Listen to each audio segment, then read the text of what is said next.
नमस्कार, मी इशिता उमेश लाड इयत्ता तिसरीची विद्यार्थिनी आपल्या सर्वांना प्रजासत्ताक दिनाच्या हार्दिक शुभेच्छा देते. प्रसिद्ध कवी माधव विचारे म्हणतात, चला चला हो एकमुखाने गाव एकच गाण, भारत देश महान, भारत देश महान. इतिहास नवा हा बलिदानाचा, शौर्याचा अन पराक्रमाचा, समतेचा अन विश्वशांतीचा, जागवी राष्ट्राभिमान, भारत देश महान, भारत देश महान. खरोखर आपला भारत देश किती महान आहे. अनेक जाती धर्मांची, पंथांची, वेगवेगळ्या भाषा बोलणारी, वेगवेगळा पोशाख करणारी माणसे इथे गुण्या गोविंदाने राहतात. संत तुकाराम महाराज म्हणल्याप्रमाणे, विष्णुमय जग, वैष्णवांचा धर्म, भेदाभेद भ्रम अमंगळ, आमच्यामध्ये भेदभाव नाही. भारताला स्वतंत्र करण्यासाठी अनेकांनी आपल्या प्राणांचे बलिदान दिले आहे.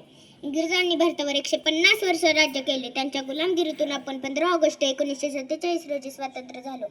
पारतंत्र्याची काळात संपली, स्वातंत्र्याची पहाट उजडली. लोकमान्य टिळकांनी इंग्रजांना सांगितले, सरकारचे डोके ठिकाणावर आहे का? तर स्वातंत्र्यवीर सावरकरांनी देशासाठी 50 वर्षांच्या जन्मठेपेची शिक्षा स्वीकारली. शिरीष कुमारांनी आपल्या छातीवर गोळ्या झेलल्या. जे देशासाठी लढले ते अमर हुतात्मे झाले, जे देशासाठी लढले ते अमर हुतात्मे झाले. सोडिले सर्व घरदार, त्यागिला सुखी संसार, सोडिले सर्व घरदार, त्यागिला सुखी संसार. ज्योती समजीवन जगले ते अमर हुतात्मे झाले. आजही स्वातंत्र्यानंतर